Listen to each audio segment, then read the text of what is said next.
Improve your English with this short detective story. Listen carefully and try to solve the mystery. The almost perfect alibi.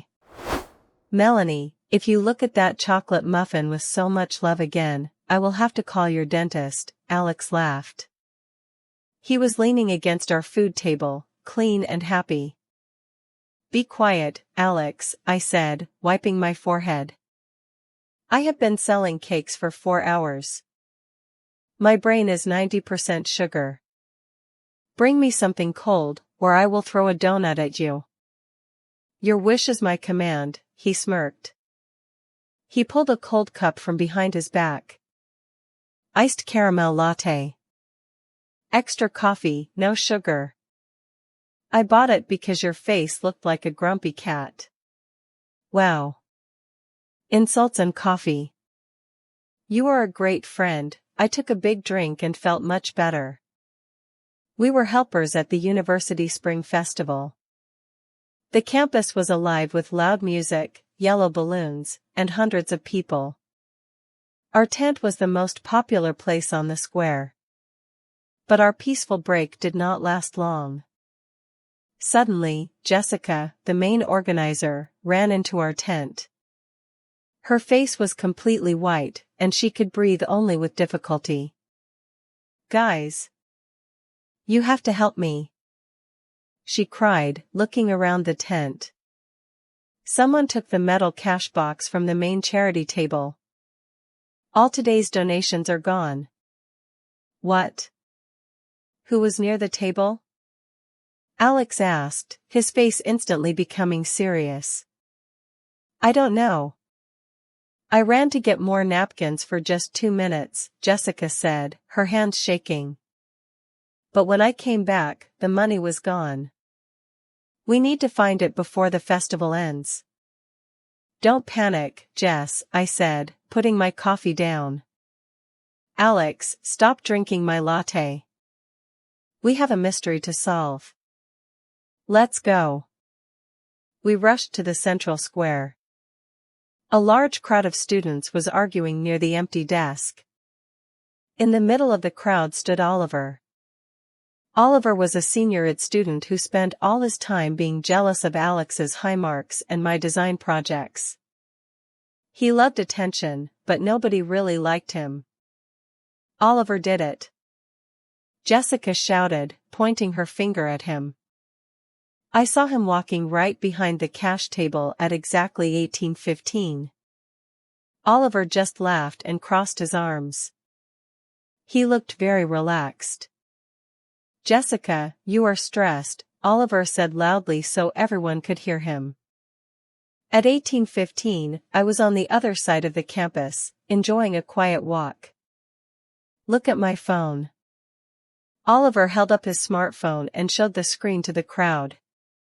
It was a selfie. Oliver was standing alone near the old tower, smiling proudly. Behind his head, the giant mechanical clock clearly showed the hands at 18:15. See? Oliver looked around, watching the faces of the students. I have a perfect alibi. I can't be in 2 places at the same time. Your money is not my problem. The students looked at the photo and started to nod. They believed him. Jessica looked down, ready to cry. Wait a minute, I said, stepping forward. I took the phone right out of Oliver's hand. Let me see that. Hey! Give it back. Oliver snapped, his face turning red. I ignored him. I am a designer, so I don't just look at faces. I look at light, composition, and nature. Something in this photo was completely wrong. Alex, come here. Look at the shadows of the bushes behind him, I whispered, showing him the screen. Alex leaned in, his shoulder brushing mine. They are very long, Melanie. It is late afternoon, that is normal. No, think, smart boy, I smirked and hit his shoulder with my elbow. The clock tower faces south.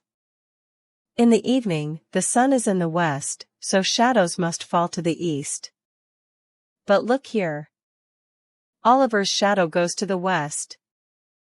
Alex, spin around. Where is the sun now?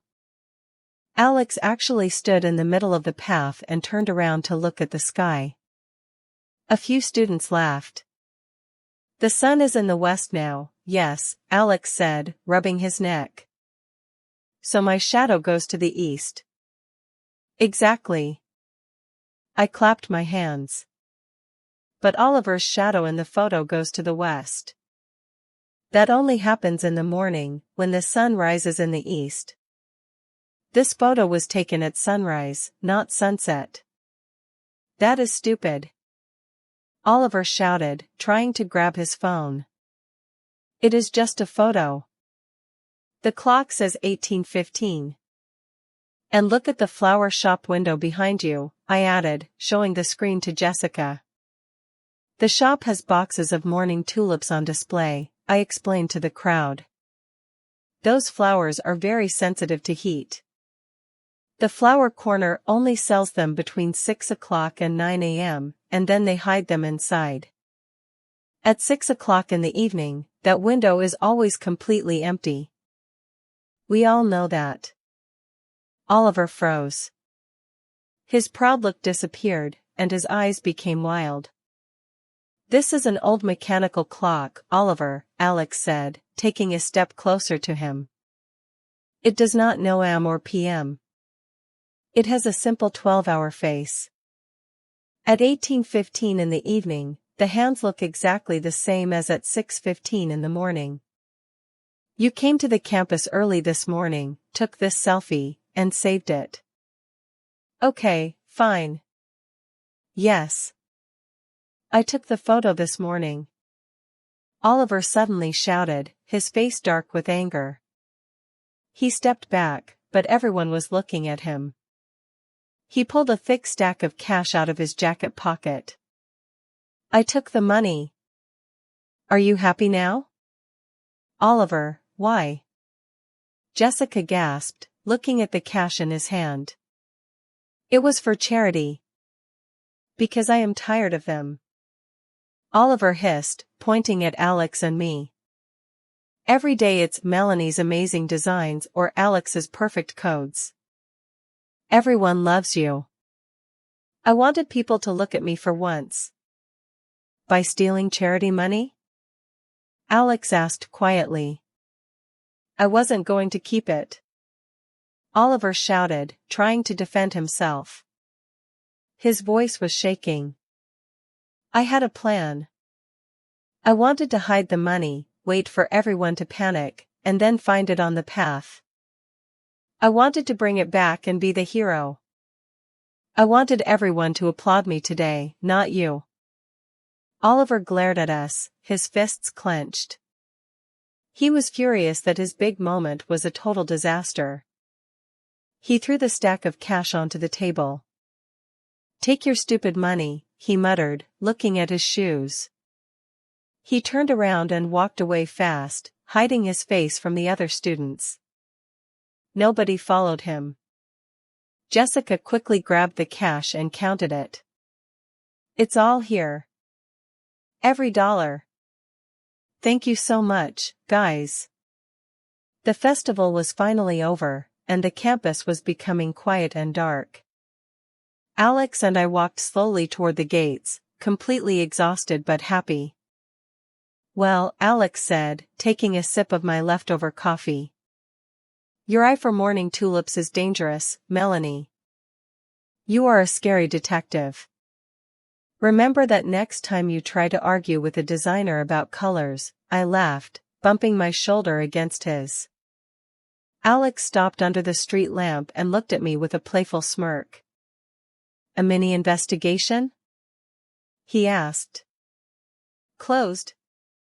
I answered with a big smile, and we walked out of the gates together. If you enjoyed this story, leave a like and subscribe.